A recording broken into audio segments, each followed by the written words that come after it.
तो एक नाम जिसके बिना अमीरी शब्द पूरा ही नहीं होता, वो है मुकेश अमीर अंबानी। एक ऐसे गुजराती जो लगातार 10 सालों से भारत के सबसे अमीर आदमी हैं और इसी डेफिनेशन में बदलाव करते हुए उन्होंने खुद को एशिया का सबसे अमीर इंसान बना लिया, जिसके लिए उन्होंने अली बाबा के जैक मा को पीछे छोड़ दिया है। एक बहुत ही साधारण से व्यक्तित्व वाले मुकेश अंबानी अपनी रिलायंस के साथ लगातार इस अमीरी के मुकाम को और ऊंचाई पर ले जाते जा रहे हैं। इसीलिए अब ये बात तो जहन में आती ही है कि आखिर मुकेश अंबानी ही क्यों, या आखिर मुकेश कैसे कमाते हैं इतने पैसे। आज की इस वीडियो में हम आपको यही बताएंगे। मुकेश अंबानी के पिता धीरू भाई अंबानी बचपन में भारत में पेट्रोल पंप पर पेट्रोल भरने का काम किया करते थे। फिर सन 1950 में जब उनकी उम्र केवल 18 साल की थी, तब वो यमन चले गए। वहाँ एक बंदरगाह में अपनी छोटी सी क्लर्क की नौकरी करने लगे। और जब धीरू भाई अंबानी को पता चला कि वहाँ के जो रियाल के सिक्के हैं उनमें चांदी लगा हुआ है, जिसकी कीमत उनके सिक्कों से ज्यादा है, तो उसके बाद धीरू भाई अंबानी उन सिक्कों को अधिक मात्रा में खरीदने लगे और अपने पास इकट्ठा करने लगे। धीरे धीरे रियाल जो वहाँ का सिक्का था वो गायब होने लगा और उन्होंने उन सिक्कों से चांदी को गलाकर लाखों रुपए कमाए। और फिर बाद में वही यमन में सन 1957 में मुकेश अंबानी का जन्म हुआ। तब इनका परिवार इतना अमीर नहीं हुआ करता था और तब ये अपने परिवार के साथ 2 रूम के घर में रहा करते थे।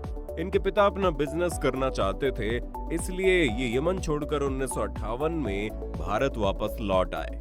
भारत आकर धीरू भाई अंबानी ने कपड़े और मसाले का बिजनेस शुरू किया। शुरुआत में धीरू भाई ने कपड़े के प्रोडक्शन से शुरू किया और उस धागे की सप्लाई करने लगे जिसके कपड़े बनाने वाली कंपनी को जरूरत होती थी। इसके बाद में धीरू भाई ने खुद ही कपड़े बनाना शुरू कर दिया और 1966 में उन्होंने अपनी पहली फैक्ट्री शुरू की और कंपनी का नाम रखा विमल।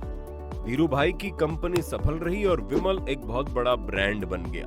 लेकिन फिर भी मुकेश अंबानी की स्कूल लाइफ एक मिडिल क्लास फैमिली में ही बीती थी। उनके पिता का बिजनेस तो अच्छा चल रहा था, लेकिन तब वो इतने बड़े बिजनेसमैन नहीं बन पाए थे।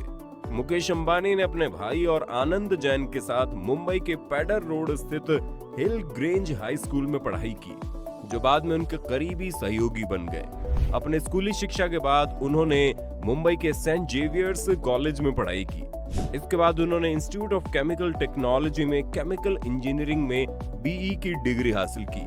और फिर मुकेश अंबानी ग्रेजुएशन पूरा करने के बाद आगे की पढ़ाई करने के लिए अमेरिका चले गए।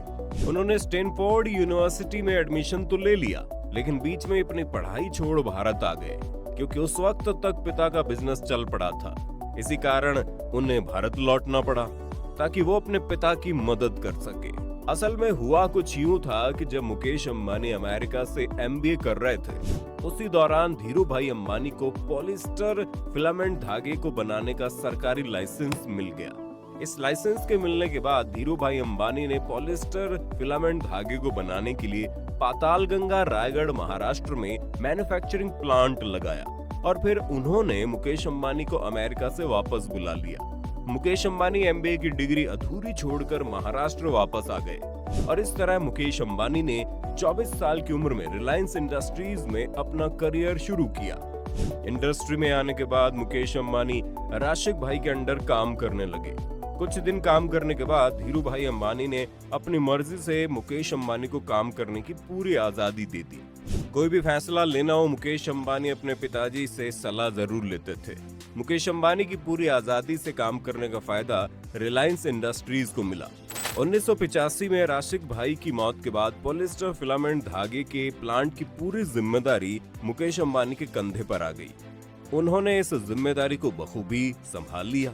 1986 में अंबानी परिवार को एक बड़ा झटका तब लगा जब धीरू भाई अंबानी को ब्रेन स्ट्रोक से गुजरना पड़ा और सारी जिम्मेदारी मुकेश और उनके भाई अनिल के कंधों पर आ गई।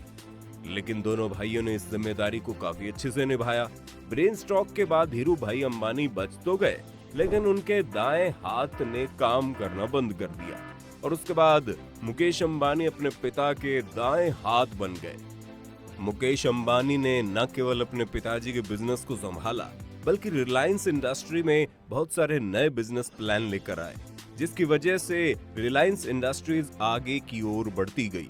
1991 में मुकेश अंबानी ने पेट्रोकेमिकल प्लांट स्थापित किया। 1995 में कंपनी ने रिलायंस टेलीकॉम की शुरुआत की। 1998 में अंबानी ने लोगों की जरूरतों को समझते हुए एलपीजी के फील्ड में कदम रखा और रिलायंस गैस के नाम से रसोई गैस बनाने की कंपनी बना दी।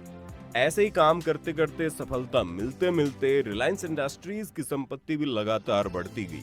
लेकिन फिर साल आता है 2002, जिसमें धीरू भाई अंबानी की ब्रेन स्ट्रोक की वजह से मौत हो गई। पिता की मौत के बाद दोनों भाइयों में संपत्ति को लेकर भारी विवाद हो गया। इन दोनों के विवाद से कंपनी को बहुत ज्यादा नुकसान झेलना पड़ा। इसी कारण इन दोनों भाइयों के झगड़े को खत्म करने के लिए उनकी मां ने रिलायंस इंडस्ट्री का 2 हिस्सों में बंटवारा कर दिया। मुकेश अंबानी के हिस्से में रिलायंस इंडस्ट्री और रिलायंस पेट्रोकेमिकल आ गया। बंटवारे के बाद मुकेश अंबानी ने नई शुरुआत की और अपने बिजनेस को आगे बढ़ाना शुरू कर दिया। मुकेश अंबानी की कमाई का main source Jamnagar petroleum refinery बनी। 2006 में रिलायंस इंडस्ट्री में रिलायंस रिटेल मार्केट में भी कदम रख दिया। रिलायंस रिटेल ब्रांड नाम के अंदर पूरे देश में शॉपिंग सेंटर शुरू किया, जिसमें रिलायंस फ्रेश स्टोर काफी मशहूर हुआ। आज इसके करीब 1500 से ज्यादा स्टोर पूरे भारत में हैं और इसका main source Reliance fresh, Reliance trends, Reliance digital, Reliance footprint है।